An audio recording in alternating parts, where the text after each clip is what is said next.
welcome for a Candlelight Yin Yoga. I've got some candles.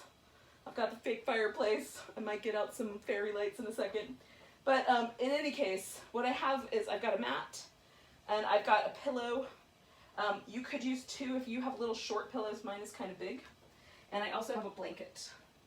And then those are the things I'm going to mostly use tonight. I might throw something else in my mix later. But if you've got some yoga blocks or other things, you can grab those as well. So we've got, I've got a long bolster. I'm going to put my back on that. So if you're using littler pillows, like these, you might want two. So you have enough room for your back and your head. Okay. So.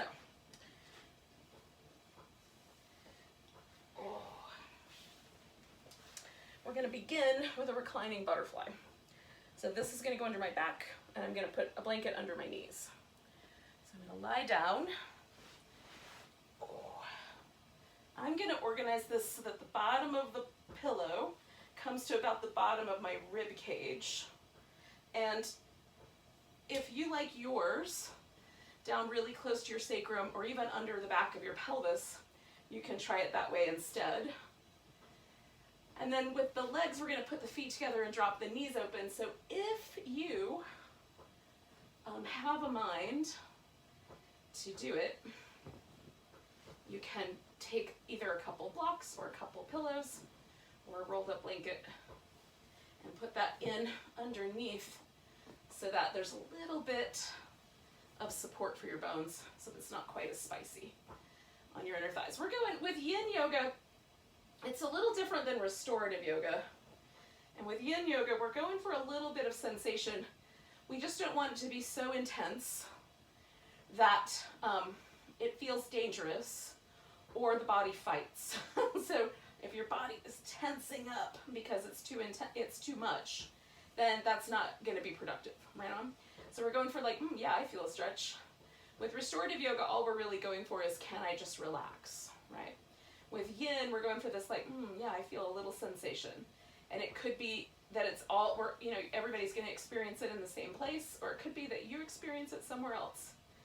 And that is where it is. So it doesn't matter if you're not experiencing exactly the same thing that I describe. Just notice what you do find. And if there's any sensations that feel dangerous, sharp shooting, numb, burning, or a heat sensation, a tingling, things that feel like electric or a little nerve activated, those are things that you should probably stop doing and add some more props to your world or come out of the pose and move around a little bit and then try again. Sometimes just movement and then coming back is all that's necessary. So once you get here, we're going to kind of shut out the outside world.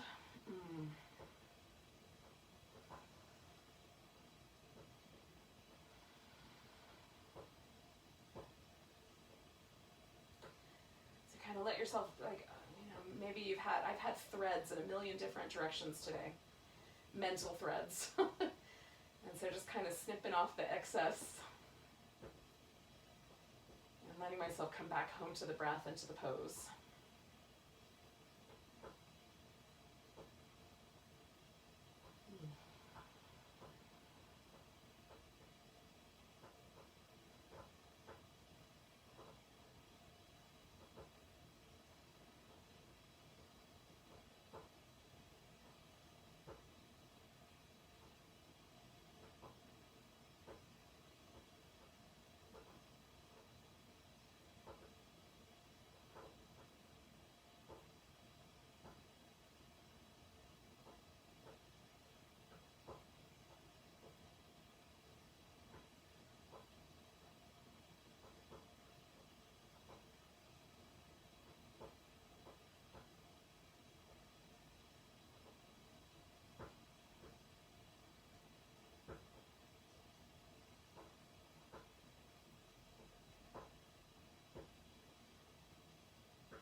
Sometimes, right, my mind will circle back to the threads, the little things that it was going after.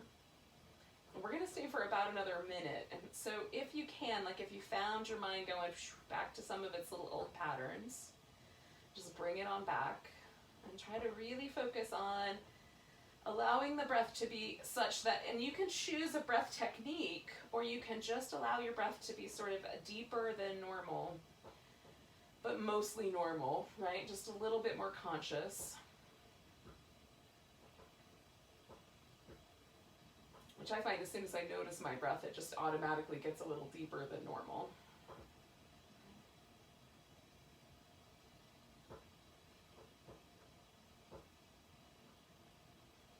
And so we're just finding our way here. The last little bit of this opening pose into the present moment if we can.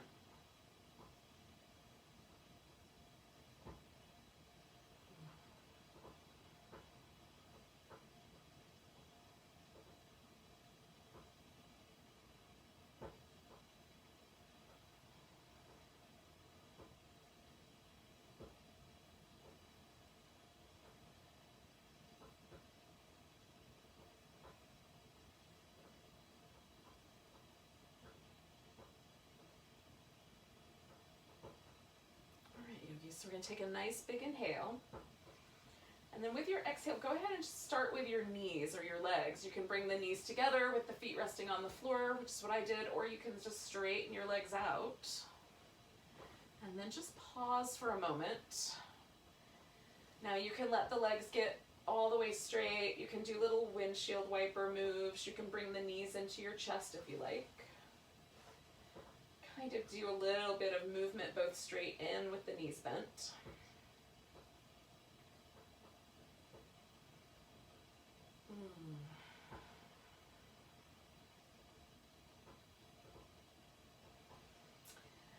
And then I'm going to take myself off of my pillow. I'm not quite, I think I'm going to go this way. I wasn't quite sure which way I was going to go, but I think I'm going to go this direction. Hopefully it will work. And then I'm just going to slip this guy out from under me. Now I'm going to use this pillow. So I'm going to put it down here beside my legs. So the direction that I went in, I think is going to be the way that I want to do a twist, but I'm just going to check real quick. So I'm going to go over that way, and then I'm going to go over the other way and see if the other way is more inviting at first. I think I'm going to stick with that first way. All right, so I'm taking my legs over to my right, okay? And then I'm using this pillow underneath the bottom leg so that I can wrap my top leg around and have a little bit of room for hanging over, okay? So this creates a little sensation of stretch across this area of my hip, along that IT band area. Now, things to know about connective tissue is it is not stretchy. It does not stretch easily, nor does it want to. So what we're aiming to do is to feel sensation there, but not super sharp sensation, because connective tissue doesn't like aggression. So if you feel like a pose very intensely in a heavy muscle area, that's more okay than super intense at a connective tissue point, especially at a point like right where something touches against a bone. So right where a tendon attaches to a bone, or you've got a ligament, okay? So the IT band is quite fibrous and quite resistant to change. Anybody that's ever had an IT band issue probably knows that.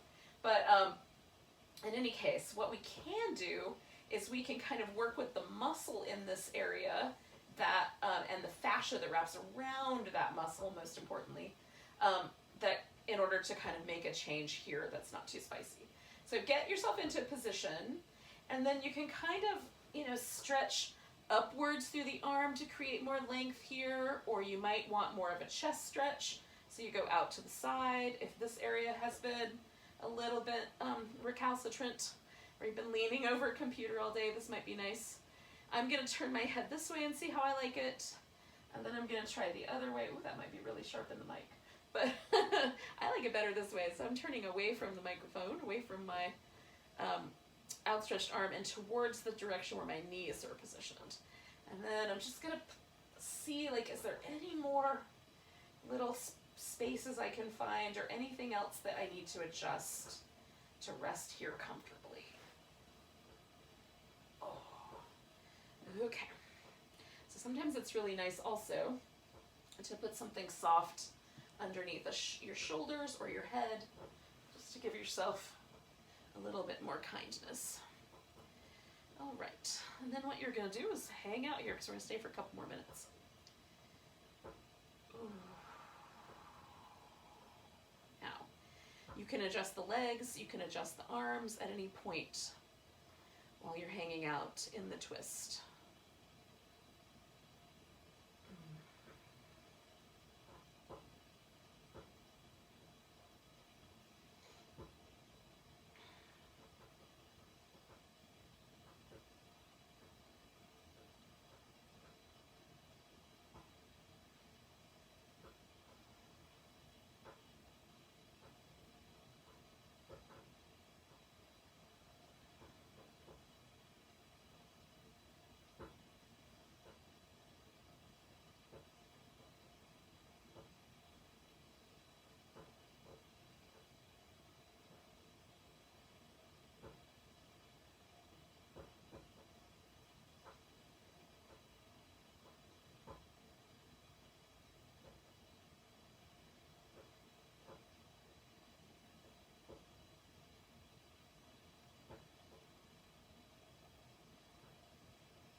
All right, yogis, so we've got about another 20 seconds here.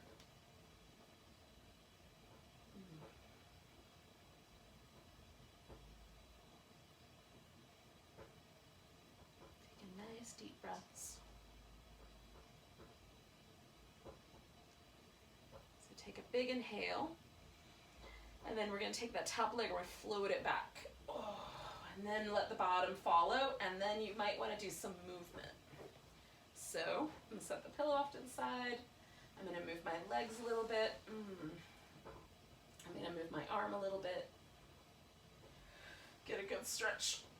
And then see kind of where that landed me. Now one of my favorite things about doing things that are like on one side is to see like what happened. And usually when I have things that happen on both sides simultaneously, it's a little less clear, but with one side you can really feel the difference. So at least I can. So one leg feels a little different than the other. I would swear to you that my hip is lower on the left side than on the right side, that my left leg is a little longer, right? So it feels like I've sort of, everything's just been given a gentle little tug out to release any knots. So I'm keen to do the other side. Now I like to give myself just a moment in between to do a little windshield wipers or a little back massage. And while I'm at that, I can reposition my pillow so that it's ready for me to do the opposite side. And then when I bring my legs over, I can organize it so that I've got some structure there, some support, and I can wrap that top arm around. And then I might want to do some lengthening out through my side and adjust the arm. And again, like maybe the head goes that way and maybe the head goes this way, and you find the right position for yourself. And then we're going to stay a while.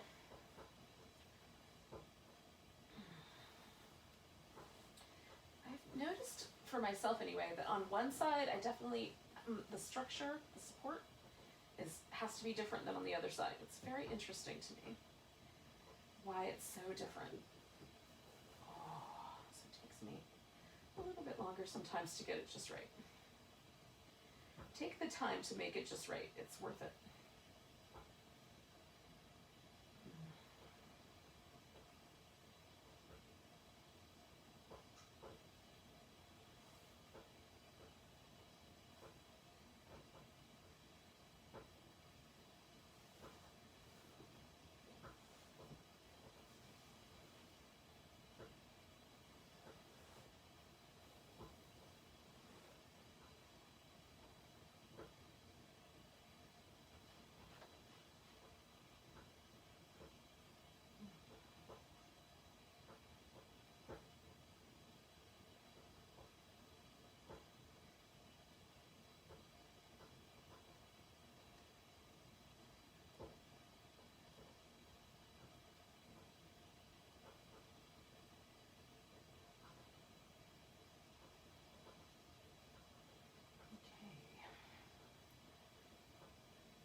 stay a while longer, but it's always nice at the end of the first bit, first minute or minute and a half, to just check in and see how things went or are going. Do you need to make any changes? Does it feel like you're able to sink in? Does it feel like you're trying to, like you're standing up on prickles? So make little adjustments as you need.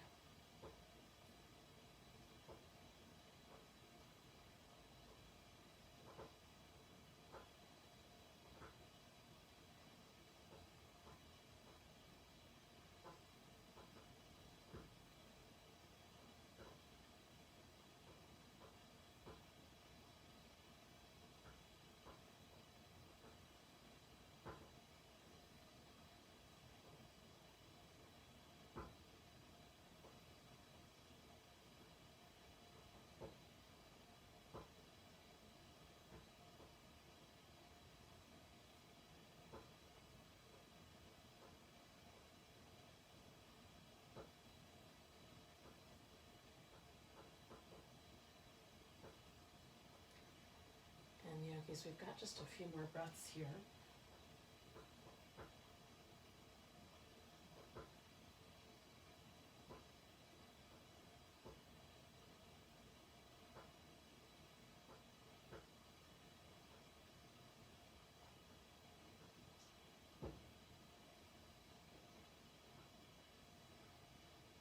Take a nice big breath. And then with your exhale, you can just bring that top leg back onto the center. Let everything else kind of follow it. And then pause for a moment. Give everything a little bit of movement. See how things went. Now, we can pause or just to lay still and kind of notice. And then we're going to eventually wind up in a Sphinx position, laying on the belly. So if you would like to do some cat-cow shapes or some down dog shapes, this is an excellent time to do those things. Or you can just kind of cuddle in, give yourself a little back massagey goodness, and just roll over. You could do anything that you like. We're going to take like about, let's say 45 more seconds or so to kind of pull ourselves around. I'm going to try to organize myself. Now, if you have like your pelvic bones push into the floor a little hard, you've got a really hard floor surface, you might want to put a blanket down on the floor so that you can have a little bit more padding while we're kind of setting ourselves up here.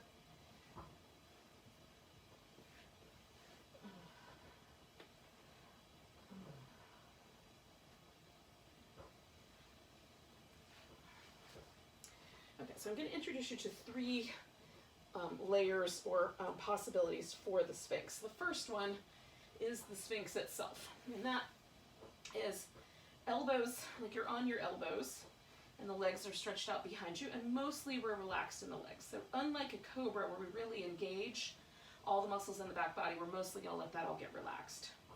If this is a little too much for the low back, then you can come down to a crocodile where you either put your chin or your forehead on your crossed arms.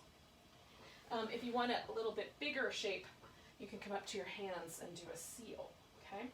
So you're just going to pick a shape that works for you. You can also kind of do a hybrid where you put a pillow under your elbows or blocks under your elbows so it gets more like a seal, but also you can be propped up on your elbows in the Sphinx, okay? So, kind of choosing as seems appropriate for you.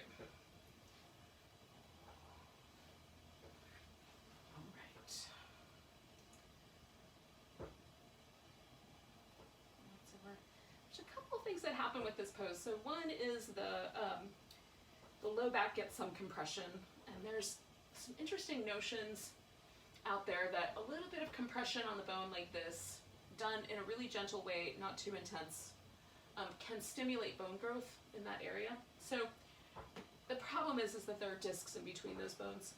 And if you have some disc issues, then this may not be the shape that's right. So you might want to go for more of the crocodile, where there's a little less of that intensity. In terms of the muscle and the fascia and the tendons and things like that, we're also putting some pressure on those areas of the low back. But we're also kind of thinking about the hip flexor area and the top of the thigh. And so really allowing that area right at the front, right at the hip, to relax as deeply as possible.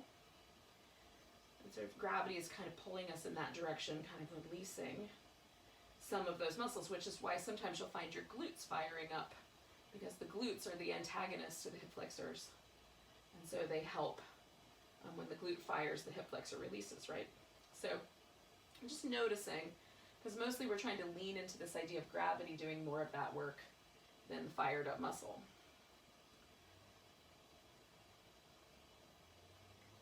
Now,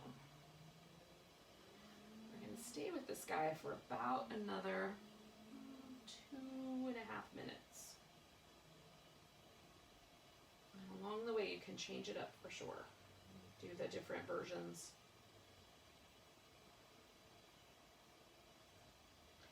I find my shoulder is more relaxed if my elbow is slightly forward of my shoulder and a little bit in rather than wider. You can experiment with that for your shoulders, like what's the best place for my elbows to land, so that the bones kind of hold themselves up. And sometimes I like to drop my chin and just let the back of the neck lengthen. Sometimes I kind of keep the head a little lifted. Sometimes I do this thing I did when I was a kid, when I was reading or watching TV, put the hands under the jaw. Just kind of rest your head in your hands. That feels nice sometimes.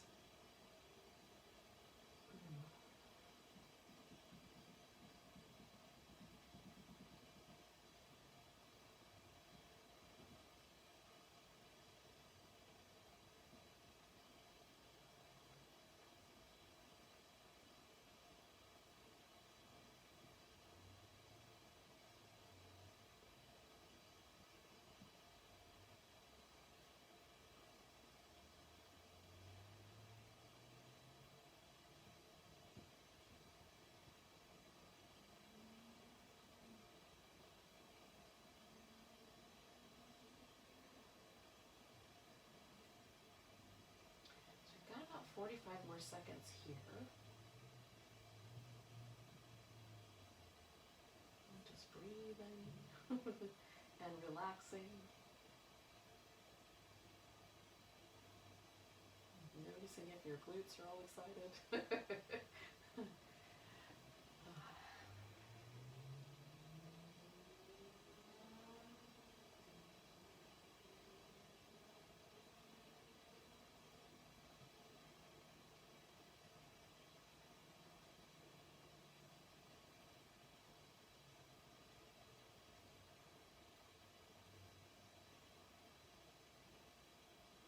So we're going to take 2 more big breaths.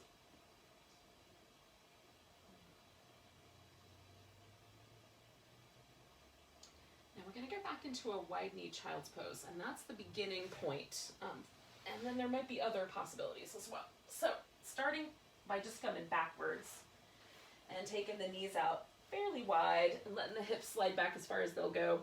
And then you can just rest here for a moment. What you can do, should you wish to, is you can turn this pose into the frog, okay? So you can stay with a wide knee child's pose, which in the yin world is called tadpole. So the toes are kind of closer together, or maybe even touching, knees are kind of wide, and then you just let yourself settle in. Or you can do the frog, and with the frog, we're going to take the knees as wide apart as they are willing to go, and then flip the little flippers out, right? So you're going to take your little toes and turn them out, or if that's too much for the knee, point the toes straight back, and then you sort of ease the hips back towards the heels until it feels like, yep, that's enough. I don't need any more excitement in my inner thighs or groins. You can put a pillow underneath your chest to give yourself some place to land. I find that very useful. Okay. Now this is a spicier pose as poses go, and so you can back off by moving forward or bringing yourself back into that wide knee child's pose with the knees a little closer together and the toes touching. what's cool about this pose is it feels like time slows down when you hold it. So we're going to age slower for just a short period of time.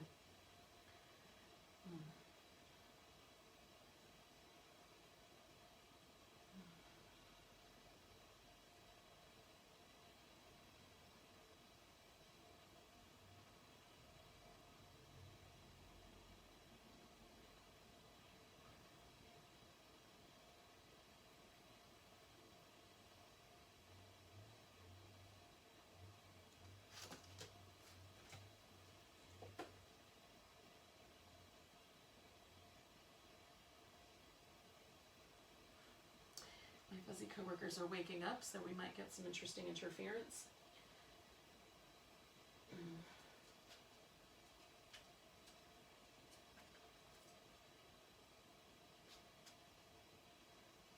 We're about halfway through. I know, it seems like a long time, doesn't it?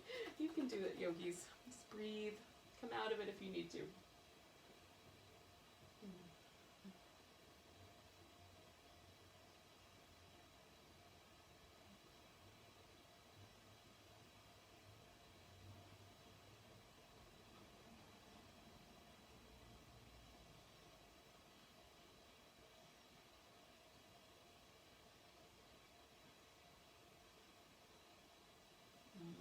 Last minute here.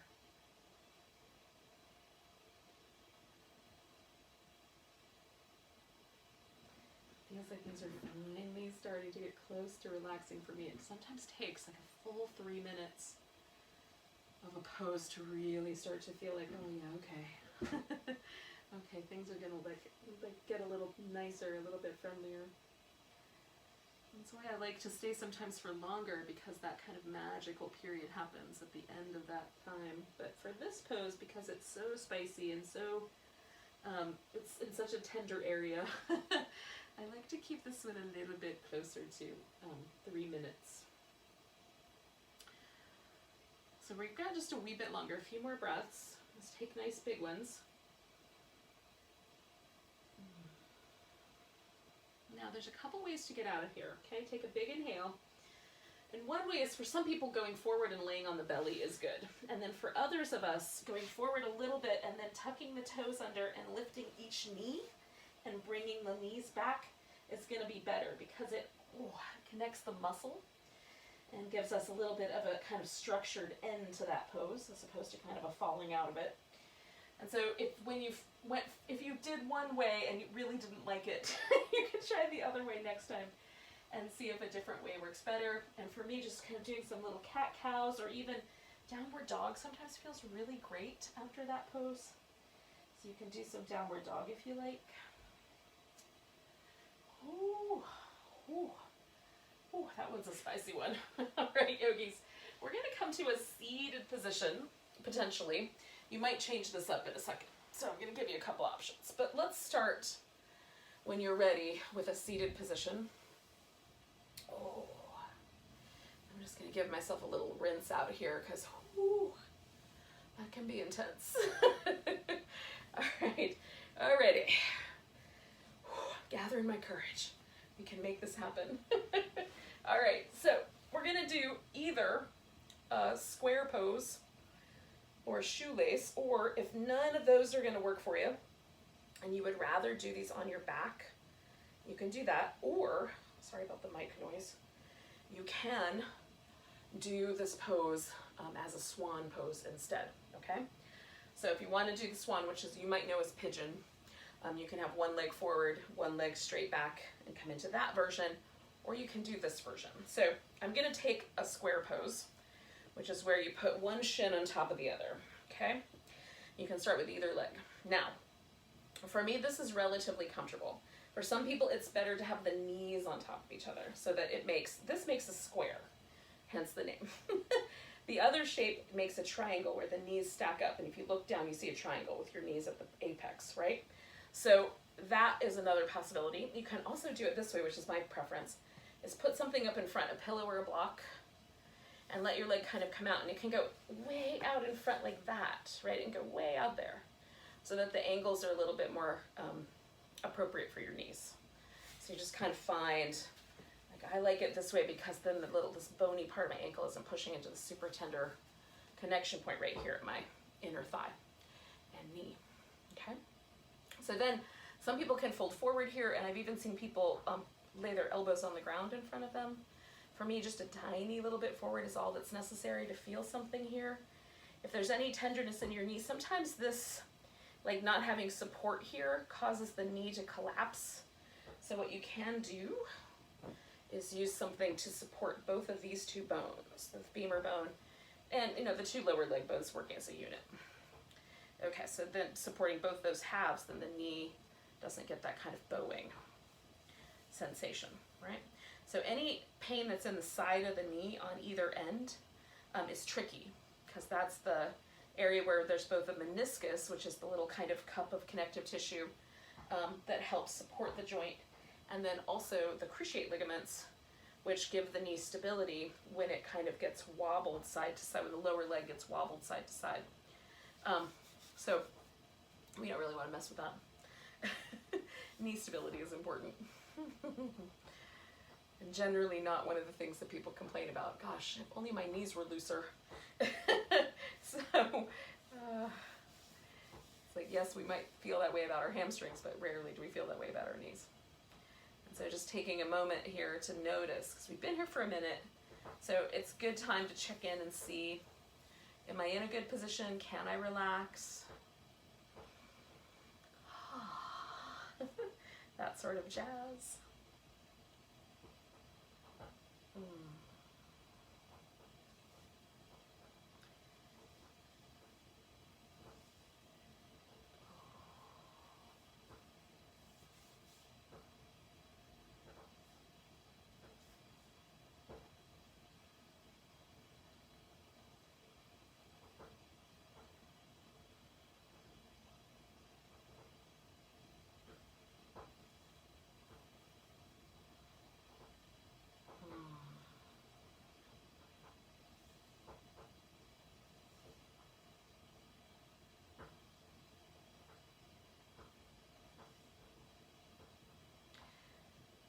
We're halfway through with this, guys. We're going to stay for a couple more minutes. Now, if you realize, oh, I wish I'd chosen a different version of this, you could roll over onto your back and just put your knees in this position and hold on to them.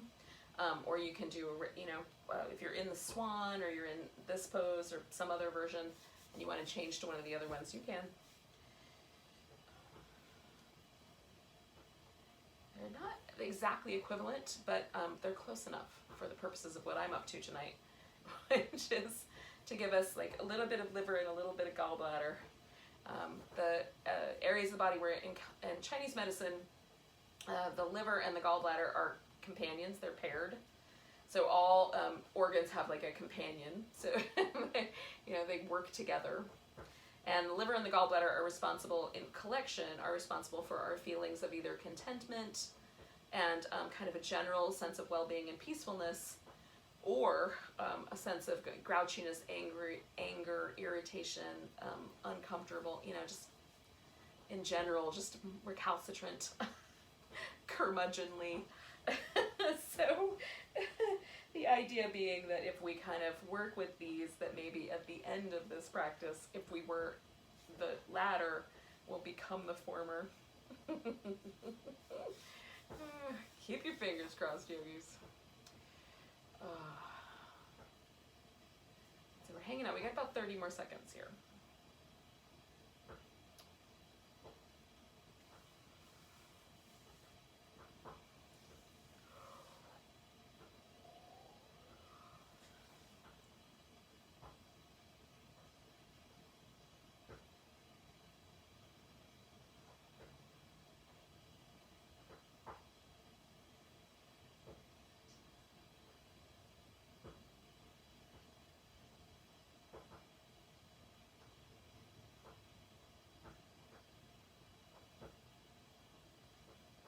We're going to take a nice big breath.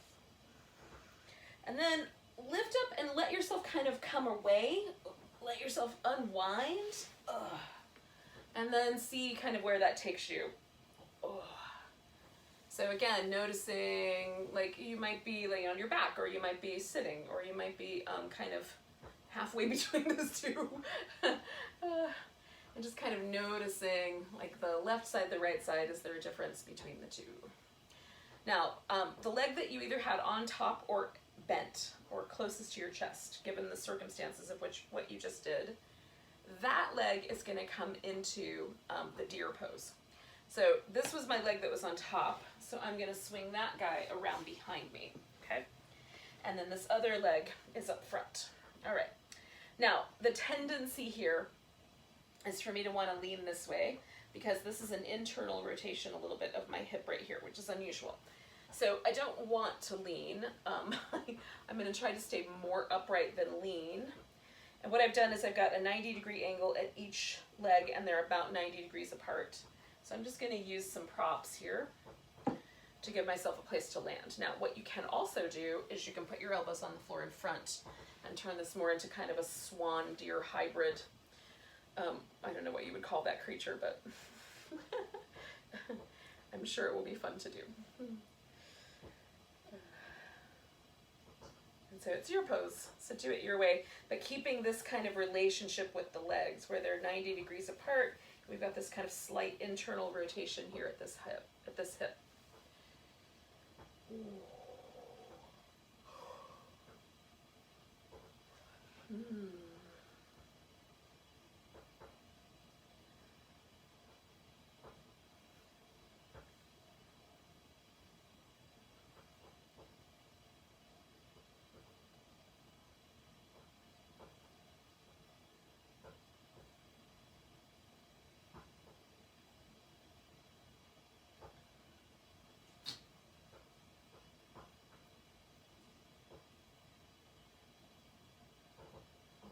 Stay, it's about our halfway mark, so we're going to stay for a little bit longer, a couple more minutes. We'll see what happens. And again, you can kind of change it up. You can turn a little bit towards the pose, going that way. You can turn a little bit away from the legs, going that way. You can stay more upright. You can lean more forward. Just kind of feeling it out. This is a pose that doesn't, for me, generate a lot of what I would call stretch sensation. But it generates some interesting pressure in the hip socket, and I don't want that to be too intense. Right? I want it to be just the right amount. So if you need to lean further this way to make it just the right amount, lean further that way.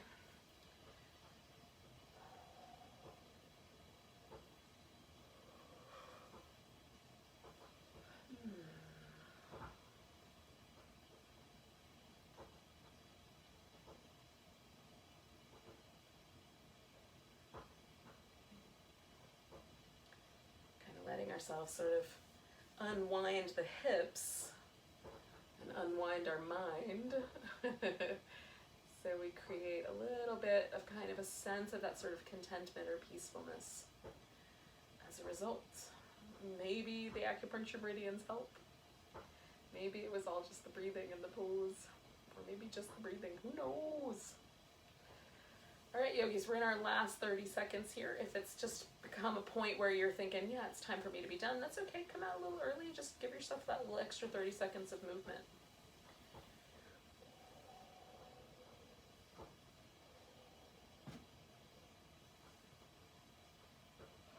Sorry about that. Apparently, dim lighting and candles. And deep, delicious hip openers are exhausting.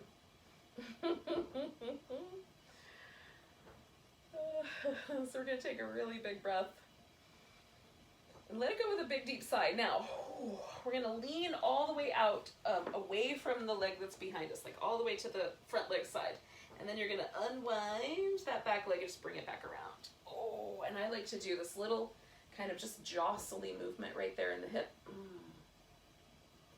Just kind of jostle the bone. And then see how that landed you, kind of comparatively. We're going to stretch out on our back and just lay there for a second. So we're just going to see what happened between those two sides, or between those two poses. We haven't done the other side yet, so this is kind of fun. So, I'm not going to stay for long, but we'll stay for about 2 minutes. So we're just going to lie down and see what happened. And you know, there's a style of yoga out there. I took a couple of classes when I was in my teens, and I was in college, and then I took some as some as an adult as well. there's a style of yoga out there that where you do a pose, or you might do 2 poses or 3 poses, and then you just lay down in Shavasana. And it happened like that over and over and over again. Pose, Shavasana, pose, Shavasana, pose, Shavasana. And I found that very unusual. And I think I was too young to really appreciate it.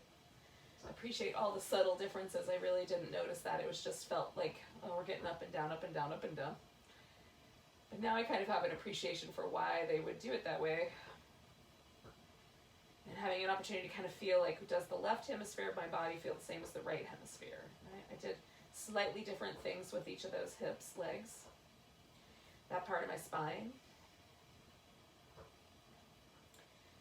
And can I feel that difference? And it's also an opportunity to do a little movement if you want, like some little circles through your wrist, or some little movement in the hip bones, hip socket from the leg bones, or some swirly of the ankles.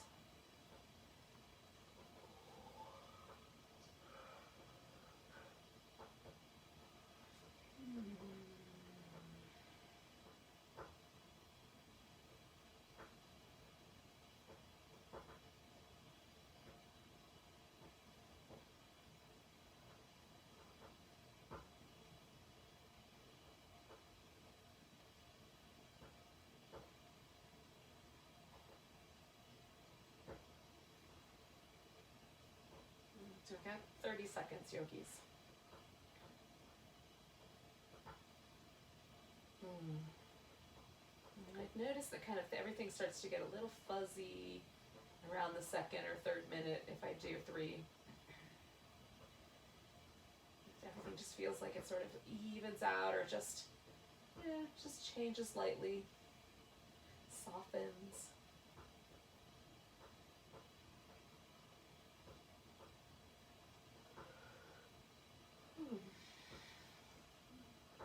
So we're going to take 2 big breaths.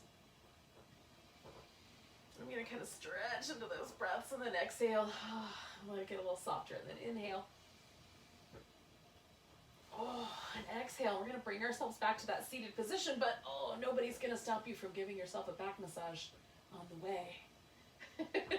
Or even some cat-cows or some downward dog, and then you can come back to the seated position when you're ready. I'm not in a hurry. The opposite of yin, the opposite of hurry is yin, really, in many ways. It's sort of the power of meandering in many ways. Okay, there is power in meandering. So we're coming back all the way around to the square pose, the shoelace, which is the one where the knees are stacked on top of each other. Or you can do the swan, or the swan on your back, right? Or the version of this on your back. Okay. So where there's one leg on top of the other, essentially, is what we're looking at, or one leg forward and one leg back. And again, you can kind of adjust the props so that you've got bones supported, knees are supported, ankles are supported. Everything is kind of feeling pretty good. You can fold forward. Again, a little bit of spiciness is good, but if it feels like it's tearing something apart, especially in the knee joint or in the hip socket, be mindful. When we're really super aggressive with connective tissue, if we damage it, it actually has the opposite effect. So rather than give us more room, it tends to tighten it up and make it more resistant to movement. And so, unfortunately, I've had to learn that the hard way, but like really with yin, we really want to be very subtle. It's just like, oh yeah, I just feel that. That's the spot I want to stay at. Not too salty. Just enough. Just enough. And all of us have different sort of tolerances for discomfort. And so you may be like me, I have a very high tolerance for discomfort. And I've had to sort of learn how to be more and more and more subtle as time's gone on.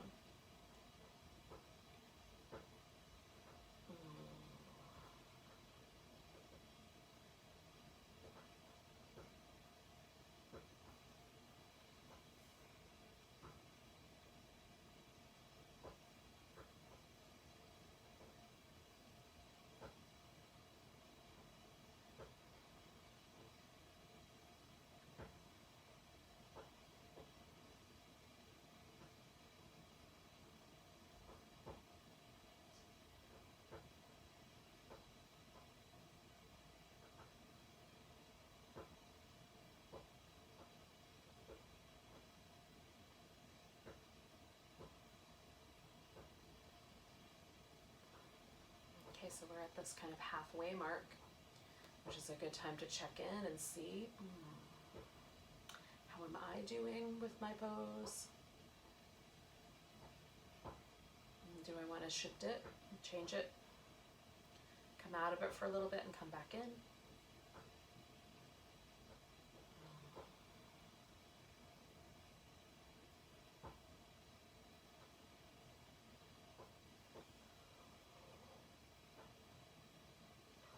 I like to get really curious about the pose. Sometimes I'll do like my legs are staying stable, right? So that's pretty stable, but sometimes I'll do these little changes with the upper body.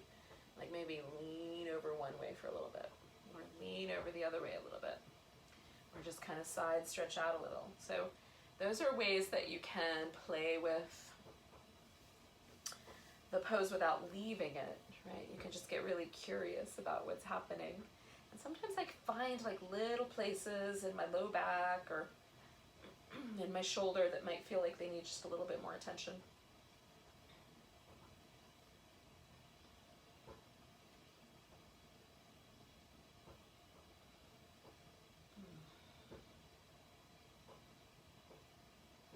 We're inside of our last minute. We got about 45 seconds.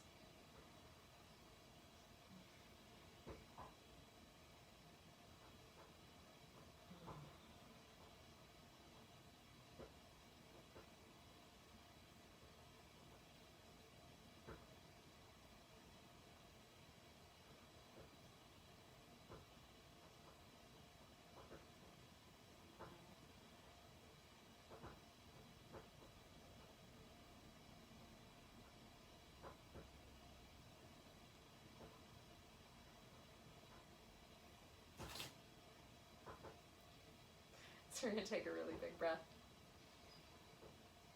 Let go with a really big, and then inhale your way up. We're going to take the leg off the top or unwind or whatever it is that you're up to. Just unwind it. Remember what leg that was.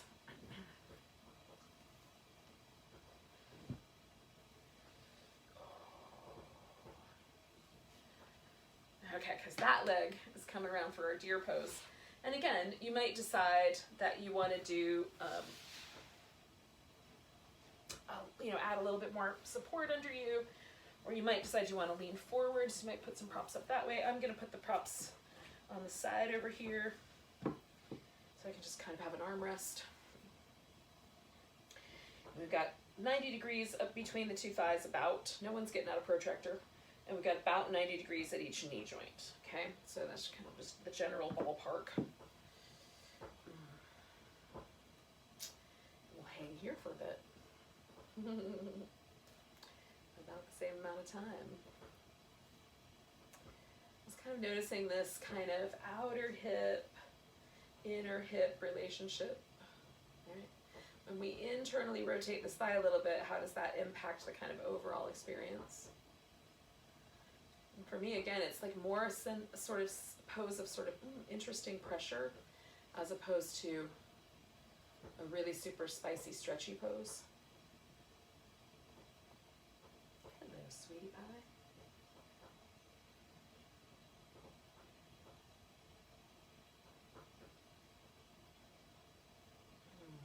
Just breathing. So that's our first minute down, so we just kind of are noticing maybe there's a little bit of something that you want to pay attention to.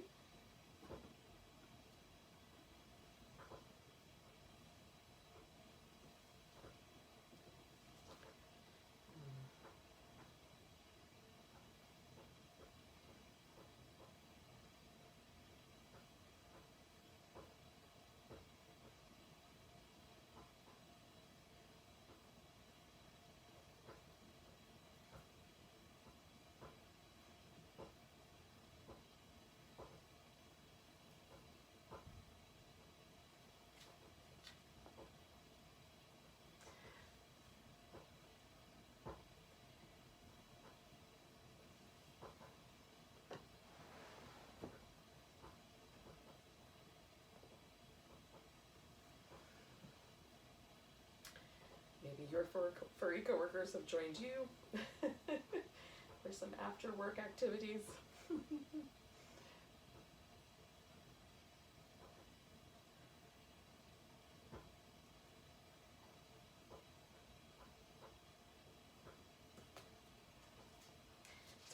cruising towards that last minute. We've got about a minute and a half left.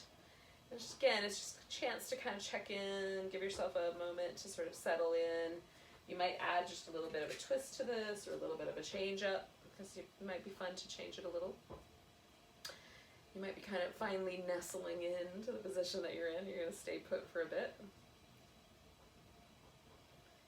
Or this might be the moment where you come out because you've just had enough.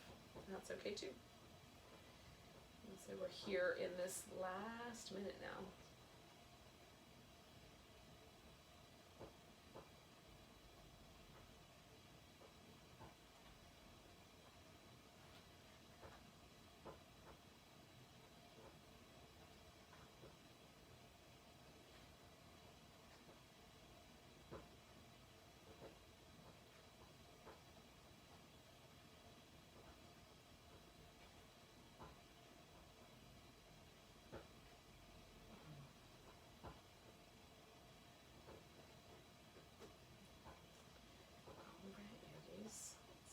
Last few breaths here.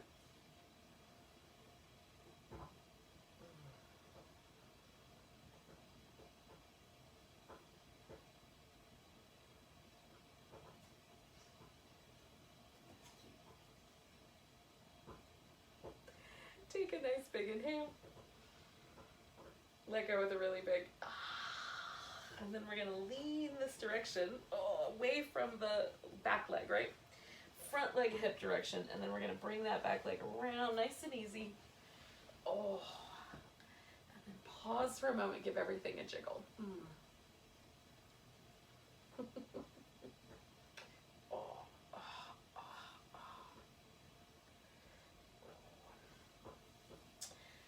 Now, we can lean back and just kind of pause for a second because we're going to do a wide angle with the legs. So if you have, like some people genetically, as soon as the legs go out into a V, the pelvis leans backwards. And so if that's you, and you are in a room where you either have access to a wall or you have access to like your couch, right? What you can do is lay on your back and put your legs up the wall into a V shape, or you can lay on your back and put your legs up on the edges of your couch cushion, you know, like up on the seat part, so that you have a V shape. So you can do that. So the first part of this V is going to be us folding straight down the middle. Now we're going to morph this a little bit along the way, but we're going to start straight down the middle. So you've got a V, you're folding forward straight down the middle, or you've got a V and you have put your legs up the couch or up the wall. So I like to build like what I call yoga Stonehenge. So I've got like the two posts, and I've got a pillow lentil, right?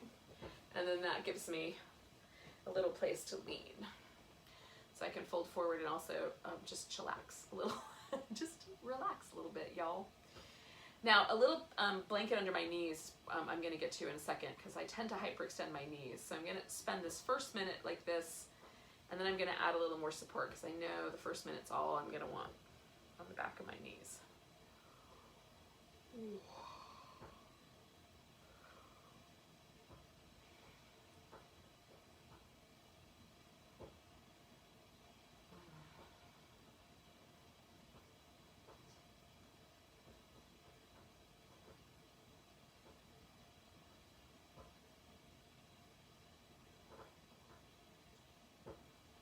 We're sticking around a little bit longer, but I'm going to add a little extra support. And this is where like you might want to put some head support in or something like that. You're laying on your back. Okay. So just a little extra love under the knees. And then come back to my forward bend for a bit longer.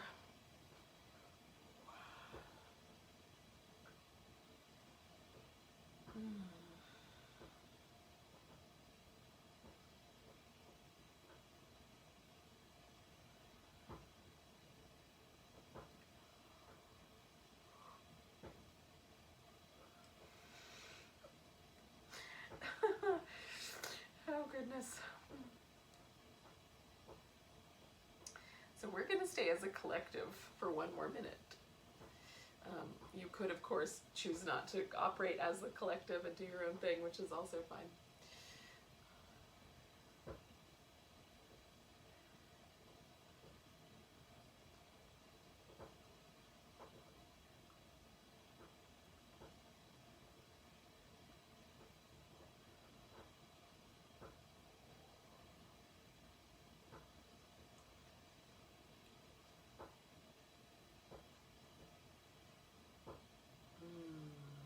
Just taking nice deep breaths.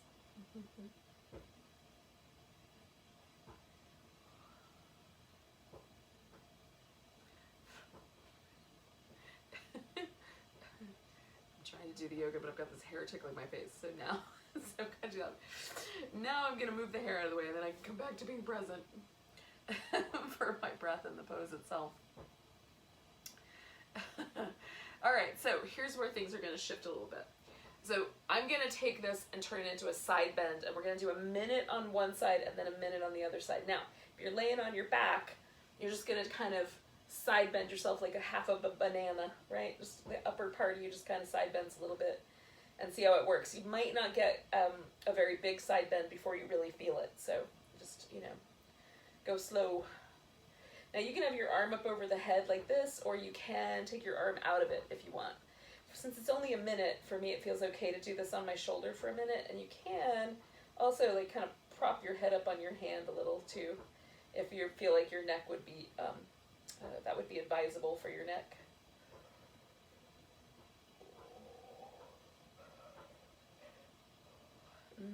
So we're got about 15 seconds, just a few more breaths.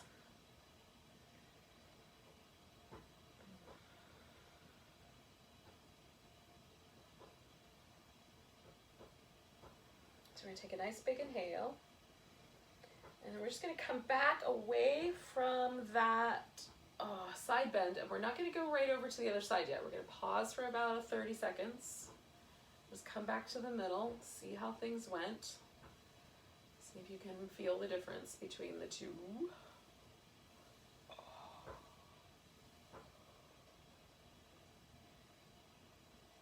Usually for me, about 30 seconds in, I'm like, okay, I can do it. Because my back kind of has shifted all the fluid. So now we're going to try that other side.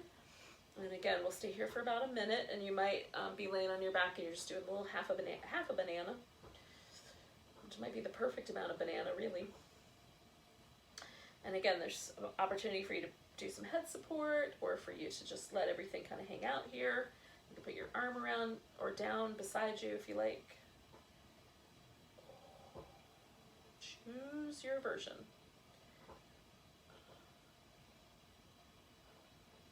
And then get curious about your choice.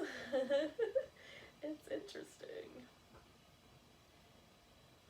So we got about 15 seconds.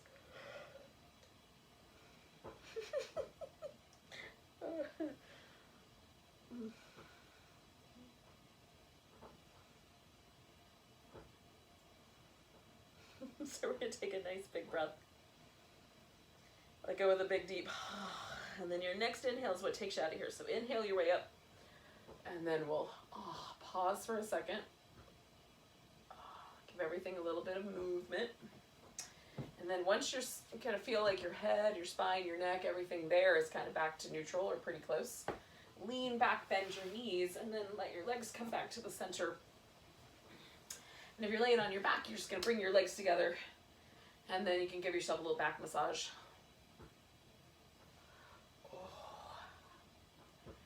All right. Now, some people got an inversion if they did this thing with their legs stacked up on top. But if you didn't, then we're going to do a supported bridge pose. Now, I'm going to show you a couple different ways to do a supported bridge pose. So first, I'm going to do a little bit of shoulder support. Now, for me, shoulder support is really critical. Okay, so if I don't do shoulder support, then it feels a little bit intense on my neck and on the back of my skull. I can do it, I just don't like it. So I take a blanket and fold it, and on this end of the blanket is a bunch of uneven edges, right?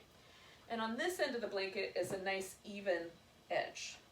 And it's that even edge that I'm going to put under my neck and head. Okay, so that's going where my neck and head are gonna go.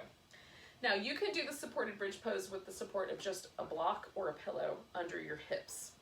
So this is, the blocks are really firm. If you have a yoga block, they're a lot firmer. If you have a pillow, it's gonna be a lot squishier. I'm going for squishy tonight.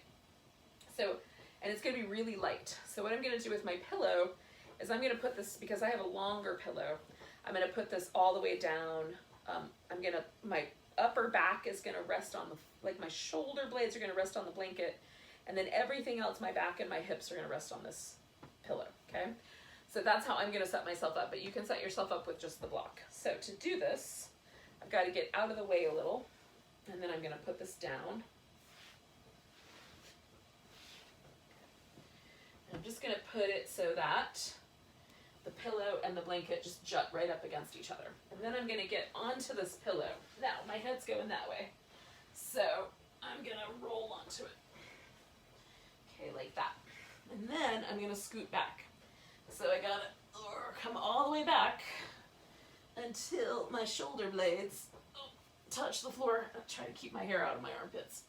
Okay, so once my shoulder blades are all the way on the floor, yep, I can feel both blades on the ground, then I'm okay. Now, this little part right here is what I'm gonna do to make my neck comfortable.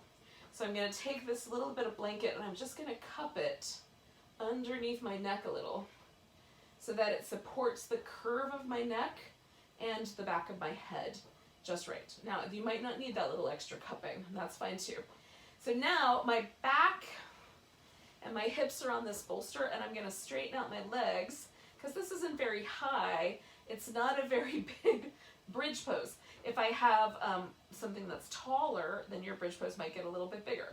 And so you might have more of a back bendy shape up here than I do, okay? I like this kind of cactusy, like goalposty looking arms. You might want your arms straight up or straight down. Those are also fine. Just kind of find an arm position that's comfortable. And if you don't have any of those things, you can hold a bridge pose. We're just gonna hold it for a while, so it might get a little bit tedious. You'll figure this out.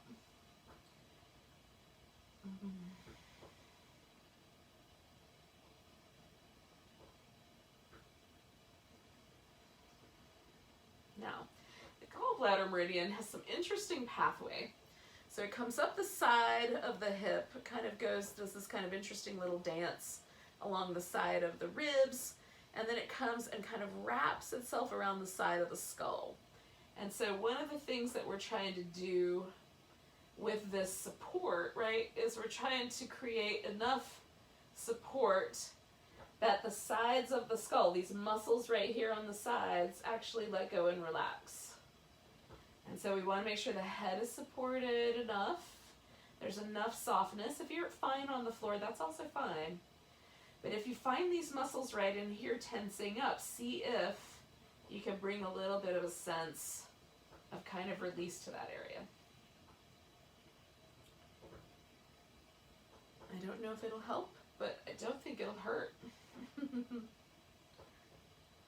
we're going to stay for about 2 more minutes, yogis.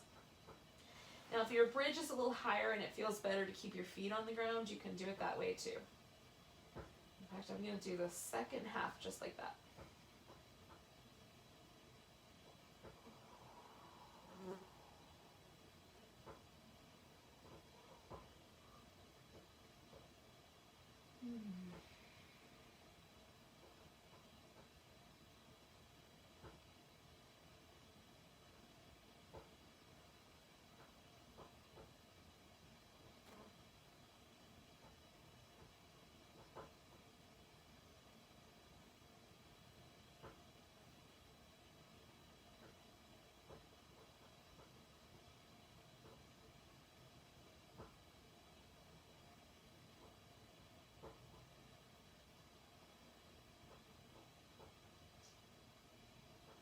Okay, we've got our last minute here.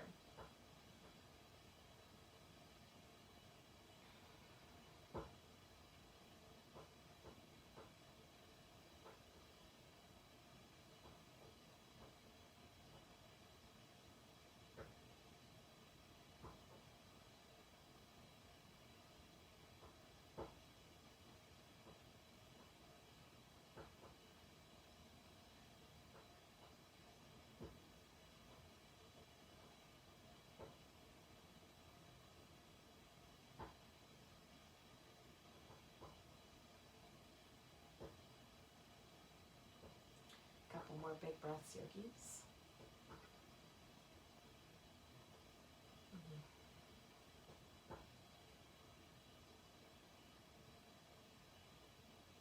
And then we're going to take a nice big inhale. Exhale out a big sigh. Now if your legs are still straight, bring your feet in, and then you're either going to lift your hips up and slip out whatever's under them, or if you're like me and it's kind of longer than that, then roll to the side and get that object out from underneath you.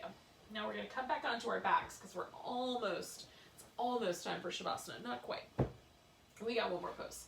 So we're going to do a happy baby pose. Now here's the thing. Most of us are used to doing happy baby for a few seconds. We're going to do happy baby for 2 minutes. And that's a different reality, y'all. So if you need to hold on to like your ankles or your pants legs or even use a strap, you can. Okay, so it takes us back into our frog territory in some ways. So we're going to bring the legs in, and you can see if you can get hold of your inner arches or your outer arches, or you can hold onto your big toes, or again, you can kind of hang on to like just the thighs or just the ankles. You can do like a little, this is called puppy dog pose. So it's like child's pose upside down. So you're going to choose a version that's right for you, and then we're going to hang out with that version for a couple minutes. Okay? And I try to let my sacrum stay kind of heavy, so my low back has its neutral curve to it. If that's not available to you, you can try putting a blanket underneath your pelvis or underneath your upper back and see if that kind of helps.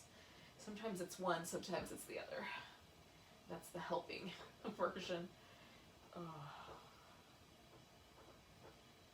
And so the liver meridian lives in this inner thigh up through the groin. And so that's what we're getting when we get these kind of inner thighs and groin areas, which can sometimes make you a bit snappy, like snapping turtle snappy. So hopefully that's not the case. We're going to stay for one more minute, yogis. We're doing good. Oh. Not the most attractive yoga pose on the planet Earth, but it has its benefits. It always feels really nice to me in my sacrum and low back when I'm done with it. So we'll see how it goes for you.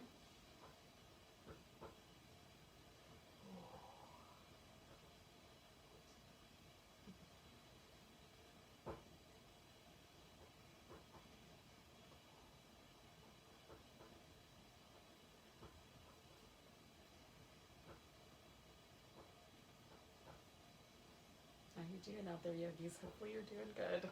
Just got about 30 seconds. Oh.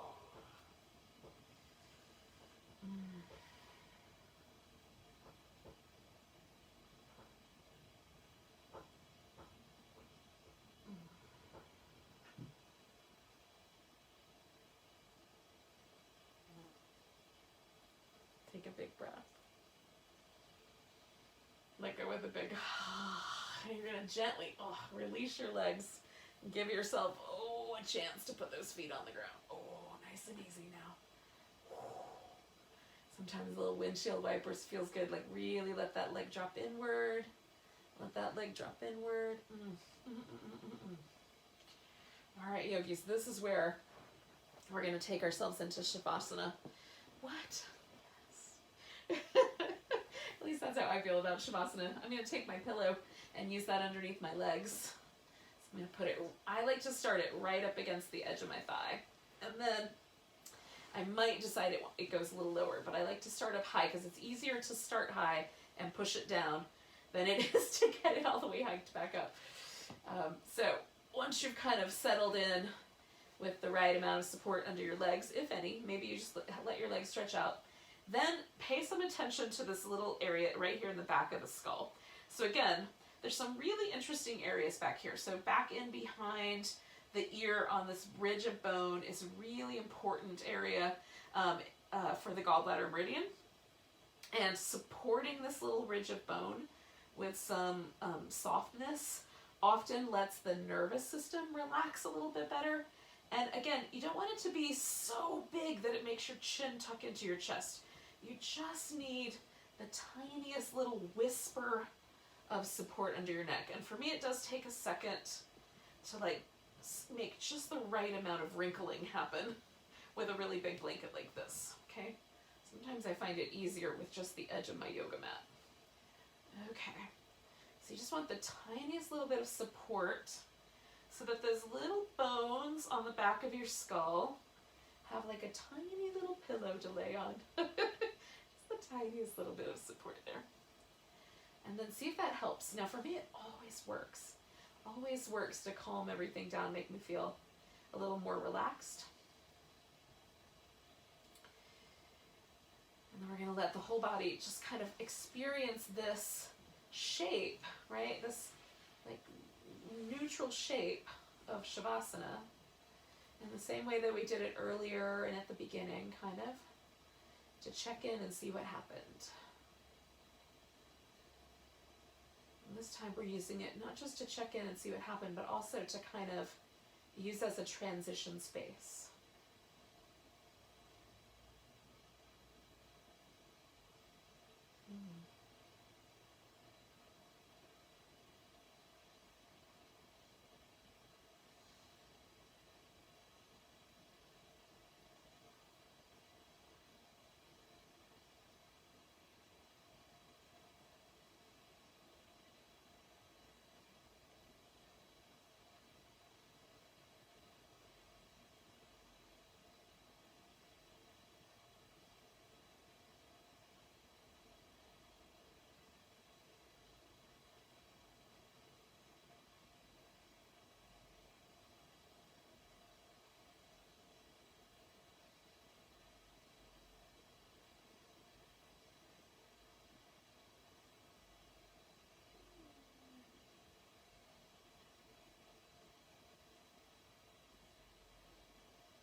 Yogis, don't move yet, but do just notice that your breath is happening.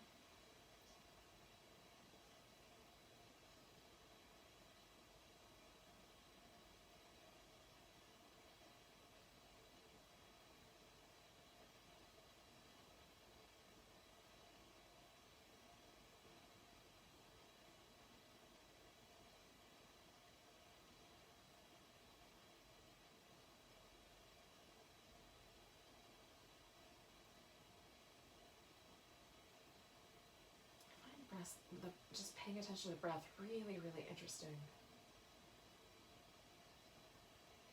Kind of ebb and flow sensation in the body. The tension and release aspect of it. It's just really fascinating.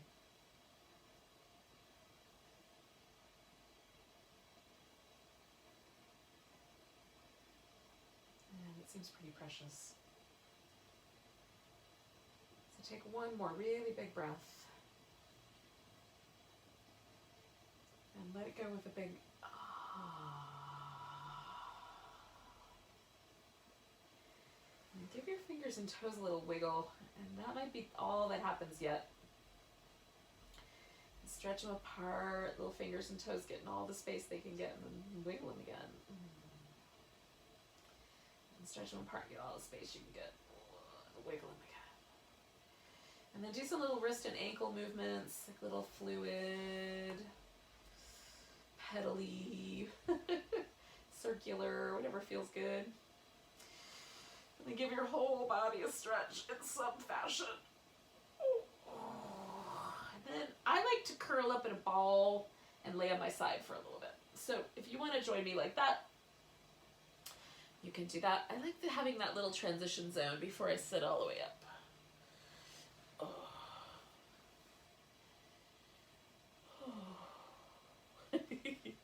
And then we'll join the people that rocked right up. Oh, goodness.